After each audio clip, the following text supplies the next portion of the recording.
मिर्ज़ापुर गांव में एक राजा के 7 बेटे और एक बेटी थी जो खुशी खुशी अपना जीवन बिता रहे थे।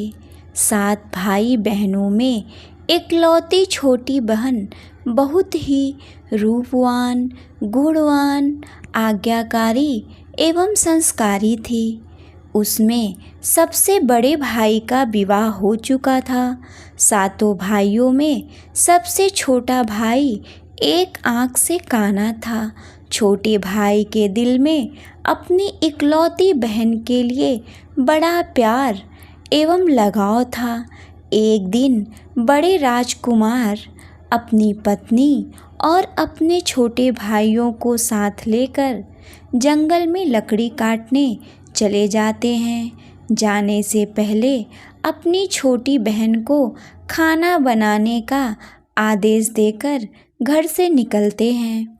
7 राजकुमार की बहन अकेले घर पर खुशी खुशी सबके लिए खाना बनाने के लिए सरौटी साग को तोड़कर लाती है और बड़े प्यार से सरौटी साग की सब्जी बनाने से पहले चाकू से साग को काटने लगती है।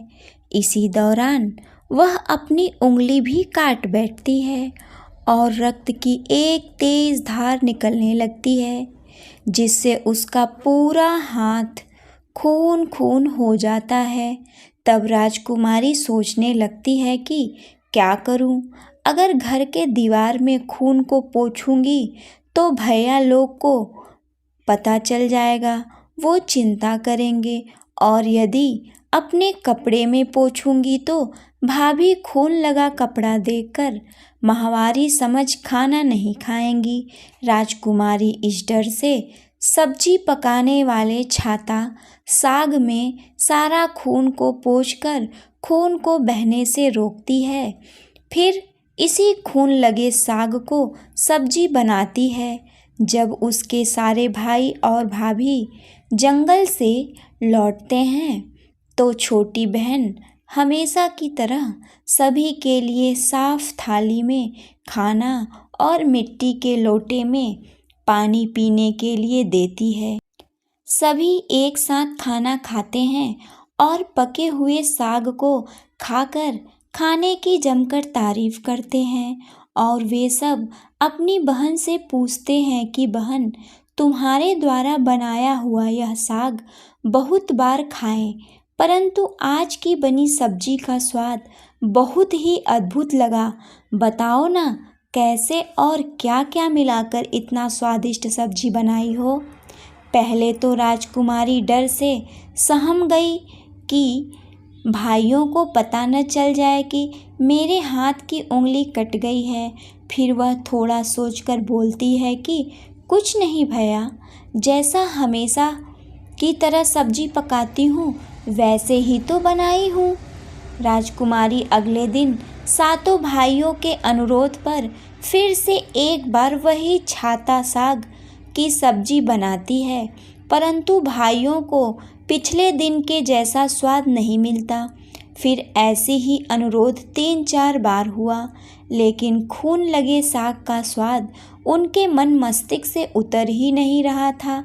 असलियत जानने की जिज्ञासावश 7 भाई और भाभी ने उससे उस दिन के खाना बनाने का तरीका जानने का जिद करने लगे। मजबूरन राजकुमारी को सारी घटना बतानी पड़ी। सच्चाई मालूम होने पर तीसरा भाई, जो बहुत ही लालची किस्म का था, उसने बाकी भाइयों से कहा कि बहन का खून इतना स्वादिष्ट लगा तो इसका मांस कितना स्वादिष्ट होगा। यह बोलकर सभी भाइयों के बीच चर्चा चलने लगी। सबसे छोटे भाई को छोड़कर बाकी भाइयों ने राजकुमारी को मारकर उसका मांस खाने को राजी हो गए थे। मांस खाने की सोचकर उन सभी के मुंह से लार टपकने लगता है। भाइयों के मन में स्वादिष्ट खाना खाने के लिए वे कितना लालची बन गए, इसका आभास राजकुमारी को हो गया। किस प्रकार उसके भाई उनकी मांस खाने की लालसा रखते हैं।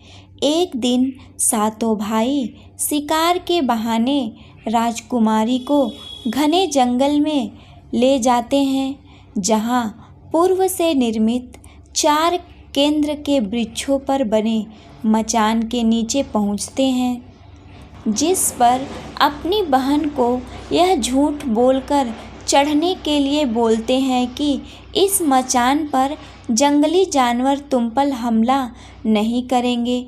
इस प्रकार सातों भाई अपनी बहन को मचान पर बैठाकर अपना अपना धनुष लेकर शिकार करने का ढोंग करने चले जाते हैं। तब राजकुमारी को पूरा आभास हो चुका था कि आज उसका आखिरी दिन है, लेकिन वह चाहती थी कि उनके भाइयों की इच्छा पूर्ण हो। इसलिए भी वह मचान में जाकर बैठ जाती है। फिर सभी भाई केंद्र के वृक्ष पर बने मचान से कुछ दूरी पर अपने बाणों को तेज धार प्रदान करते हैं।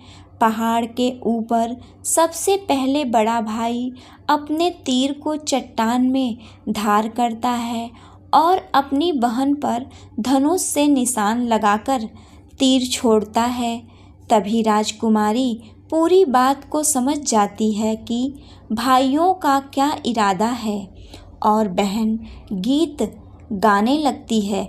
दागो दागो री भाई छाती के बीच दागो धनुष, दागो दागो री भाई छाती के बीच दागो धनुष, दागो दागो री भाई छाती के बीच दागो धनुष। फिर सभी भाई बारी बारी से अपने तीर के धार को तेज करते हैं और राजकुमारी पर निशाना लगाकर तीरों को छोड़ते हैं। ये क्या, 6 भाइयों का निशाना खाली जाता है और 7वां भाई जो सबसे छोटा था वह तीर चलाने से इनकार कर देता है, क्योंकि उसे अपनी छोटी बहन से बहुत लगाव था और धनुष बाण चलाने में सातों राजकुमारों से सबसे अच्छा था। राजकुमारी जानती थी कि उसके सातों भाइयों में सबसे छोटा भाई बाकियों की तरह लालची नहीं है। 6 भाई छोटे भाई पर पूरा दबाव डालते हुए आदेश देते हैं कि अगर वह तीर नहीं चलाएगा तो बहन की तरह उसे भी मार देंगे। फिर छोटा राजकुमार उदास मन से तीर को थोड़ा ही धार कर दूसरी दिशा में तीर को छोड़ने की कोशिश करता है और तीर को धीरे से छोड़ता है। राजकुमारी हर बार की तरह इस बार भी वही गीत गाती है। दागो दागो री भाई छाती के बीच दागो धनुष, दागो दागो री भाई छाती के बीच दागो धनुष, दागो दागो री भाई छाती के बीच दागो धनुष। इतने में छोटे भाई का तीर सीधे राजकुमारी के सीने को भेद देता है और राजकुमारी की आत्मा शरीर से अलग हो जाती है और उसकी आत्मा उसी स्थान पर भटकने लगती है। तभी वह देखती है कि उसके शरीर का मांस खाने के लिए उसके भाई कैसे लालच करते हैं और सबसे छोटे राजकुमार को जबरदस्ती मार पीट कर उसके शरीर को काटने का आदेश देते हैं। बहन के मांस को पकाने के लिए बहुत सारी सूखी लकड़ी लाने के लिए छोटे राजकुमार को जंगल भेजा जाता है। छोटा भाई जंगल में खोज खोज कर ढेर सारा लकड़ी जमा करता है और सोचता है कि कैसे इतना सारा लकड़ी को लेकर जाऊं। भाई जो रस्सी दिए हैं वो भी 7 टुकड़ों में दिए हैं। उन्हें जोड़ने पर भी यह रस्सी इन लकड़ियों को नहीं बांध पाएगा। देर होने के डर से राजकुमार उदास होकर रोने लगता है और उसके आँखों से आंसू धरती में गिरने लगता है। वह अपनी बहन को याद करके रो ही रहा होता है कि तभी एक नाग देवता वहाँ आते हैं और पूछते हैं कि क्यों रो रहे हो राजकुमार। वह इधर उधर देखता है किंतु कोई भी नज़र नहीं आता है। फिर राजकुमार को नाग देवता दिखते हैं और राजकुमार नाग देवता को अपनी पूरी आप बीती सुनाते हैं। फिर नाग देवता उसे कहते हैं कि मैं लकड़ी में रस्सी की भांति लिपट जाता हूँ और तुम जैसे ही लकड़ी रखोगे तो मैं धीरे से निकल जाऊँगा। और राजकुमार ऐसा ही करते हैं। सभी बड़े भाई यह देखकर चकित रह जाते हैं कि कैसे उनका छोटा भाई रस्सी के 7 टुकड़े होने के बावजूद भी जंगल से इतना सारा लकड़ी लेकर आता है। तत्पश्चात वे लोग अपने छोटे भाई को पानी लाने के लिए एक घड़ा में 7 छेद कर भेज देते हैं। छोटा राजकुमार पानी के लिए जाता है एक तालाब में और घड़े में पानी भरता है, परंतु उसमें छेद होने के कारण सारा पानी गिर जाता है और राजकुमार वहीं बैठकर सोच सोच कर रोने लगता है कि बिना पानी के वापस जाऊंगा तो बड़े भैया लोग मुझे मारेंगे, डांटेंगे। यह सारी घटना तालाब के मेढक, केकड़ा और मछली सुन व देख रहे थे और वे तीनों राजकुमार को रोता देखकर पूछते हैं कि क्यों रो रहे हो। फिर राजकुमार उन्हें अपनी आप बीती को विस्तार से बतलाता है और कहता है कि मैं अपनी प्यारी बहन के शरीर का मांस कैसे खा सकता हूँ, नहीं खाऊंगा तो बड़े भैया लोग मारपीट करेंगे। तब मेढक कहता है कि तुम परेशान मत हो, हम सब मेढक घड़ा के छेद में चिपक जाते हैं। फिर मछली और केकड़ा बोलते हैं कि तुम हमें लेकर चलो, तुम्हारे भाई जब राजकुमारी के मांस को खाएंगे तब तुम मछली को खाना और जब वे हड्डी को खाएंगे तब तुम केकड़ा को खाना, बड़े भाइयों को शक नहीं होगा। फिर राजकुमार ने बिल्कुल वैसा ही किया जैसे केकड़े और मछली ने कहा था। रात को उसने जहाँ खाना परोसा जाएगा वहीं एक गड्ढा खोद देता है और उसके ऊपर एक पत्तल रख देता है। तब बड़े भाइयों से छुपकर वह मांस को गड्ढे में डाल देता है। बाद में उस खाने को किसी बांस के छोटे कोठी में डाल आता है और समय बीतने पर वह बांस एक बड़ा सा कोठी बन जाता है। यह घटना के वर्षों बाद एक भीख मांगने वाला जोगी उसी बड़ी कोठी के पास से गुजर रहा होता है और वह सुंदर सुंदर बांस के कोठी को देखकर सोचता है कि अगर इतने सुंदर बांस से बांसुरी बनाया जाए तो कितना सुरीला धुन निकलेगा। उसी क्षण बांस से आवाज़ आती है, ना काट रे जोगी, ई तो लागे भैया रोपल, ना काट रे जोगी, ई तो लागे भैया रोपल। बांस जोगी फिर भी बांस को काटता है। जोगी इसी उद्देश्य से एक मोटा बांस का टुकड़ा काट कर ले जाता है कि इस बांस का आवाज़ इतना सुंदर है तो इसकी बांसुरी कितनी सुंदर मधुर आवाज़ निकालेगी। और जोगी इस बांस से एक सुंदर बांसुरी का निर्माण करता है।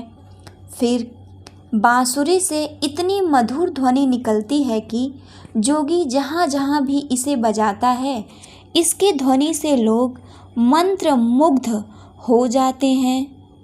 एक दिन जोगी घूमते घूमते बड़े राजकुमार के घर पहुंचता है और अधिक धन के लालच में जोगी जोर जोर से बांसुरी बजाना शुरू करता है, परंतु इस बार बांसुरी का मीठा सुरीला धुन कर्कश हो जाता है और जब भी जोगी कुछ नया धुन बजाने की कोशिश करता है बार बार एक ही धुन निकलता है, ना बाज रे बांसुरिया, ना बाज रे बांसुरिया। ई तो लगो मोरे दुश्मन का घर। बार बार यही धुन निकलने पर बड़ा राजकुमार मार पीट कर जोगी को अपने घर से भगा देता है। ऐसे ही घूमते घूमते जोगी हर भाई के घर जाता है, लेकिन हर बार की भांति वही धुन निकलती है, ना बाज रे बसुरिया, ई तो लगो मोरे दुश्मन का घर। ना बाज रे बसुरिया, ई त मोरे दुश्मन का घर। यह धुन सुन सुन सारे भाई जोगी को डांट डपट कर भगा देते हैं। सबसे अंत में जोगी छोटे राजकुमार के घर पहुंचता है। छोटे भाई के घर आंगन में प्रवेश करते ही बांसुरी खुद ही बजने लगती है, जोर जोर से, बाज रे बसुरिया, ई तो लगो मोरे छोटा भाई का घर। बाज रे बसुरिया, ई तो लगो मोरा छोटा भाई का घर। बड़ा ही मधुर मीठे स्वर का धुन सुनकर छोटा राजकुमार मोहित हो जाता है और यह धुन सुन सुनकर छोटे राजकुमार से रहा नहीं गया और जोगी से बांसुरी की मुँह मांगी रुपया देकर उसे खरीद लेता है तथा जोगी को अच्छे से मेहमान नवाजी कर अच्छे से विदा कर दिया। धीरे धीरे समय बीतता है और छोटे राजकुमार अपने काम से कुछ दिनों के लिए बाहर जाते हैं। जब वह वापस लौटते हैं तो देखते हैं कि उनका कमरा बहुत ही सुंदर ढंग से सजा हुआ है और घर के सारे बर्तन अच्छे तरीके से रखे हुए हैं। तब छोटा राजकुमार सोचता है कि हमेशा मेरे कमरे की साफ सफाई घर के नौकर करते हैं, लेकिन कभी भी इतना सुंदर सजाया नहीं किया करते हैं। फिर राजकुमार अपने नौकरों से पूछता है कि मेरे कमरे को इतना सुंदर किसने सजाया है। नौकरों ने मना कर दिया कि हमने नहीं किया है। राजकुमार सोचते हैं और अपने भाभी से पूछते हैं कि भाभी, आप मेरे घर के काम करने आई थी क्या? भाभी कहती हैं कि हमें अपने ही घर के काम से फुर्सत नहीं है, हम तुम्हारे घर का क्या करेंगे। तब राजकुमार सोचता है फिर कौन करता है। जब भी राजकुमार घर से बाहर काम के लिए जाते यही घटना हर बार देखने को मिलती और लगातार होने के कारण राजकुमार के मन में जानने की इच्छा उमड़ने लगी। आखिर मेरे घर को इतने सुंदर ढंग से कौन सजाकर जाता है। एक दिन राजकुमार सच्चाई पता लगाने के लिए किसी काम का बहाना कर बाहर जा रहे हैं। बोलकर निकलते हैं और छुपकर पुनः वापस आकर अपने कमरे में छुप जाते हैं। कुछ समय इंतजार के बाद राजकुमार देखते हैं कि एक खूबसूरत सी लड़की बांसुरी से निकलकर कमरे के अंदर आती है और सारे कमरे की साफ सफाई कर वापस उसी बांसुरी में समा जाती है। यह देखकर राजकुमार की आंखें खुली की खुली रह जाती हैं, चूँकि उस लड़के की शक्ल राजकुमार की छोटी बहन के जैसी ही होती है। राजकुमार अगले दिन यह घटना अपनी भाभी को बताते हैं। तब भाभी कहती हैं कि जब वह लड़की बाहर निकलेगी तब तुम उसके ऊपर गंगा जल छिड़क देना और उस बांसुरी को जला देना। जब वह सुंदर लड़की पूरे कमरे की साफ सफाई का काम खत्म कर वापस बांसुरी में जाने लगती है, तब राजकुमार लड़की का हाथ पकड़ लेते हैं और वैसा ही करते हैं जैसा उनकी भाभी ने कहा था। वह तुरंत बांसुरी को जला देते हैं और उसके ऊपर गंगा जल छिड़कते हैं, जिसके बाद वह लड़की हमेशा के लिए मानव रूप में परिवर्तित हो जाती है और दोनों भाई बहन खुशी खुशी जीवन बिताने लगते हैं। अगर आप लोगों को मेरी ये कहानी अच्छी लगी हो तो चैनल को लाइक करें, शेयर करें, सब्सक्राइब करें।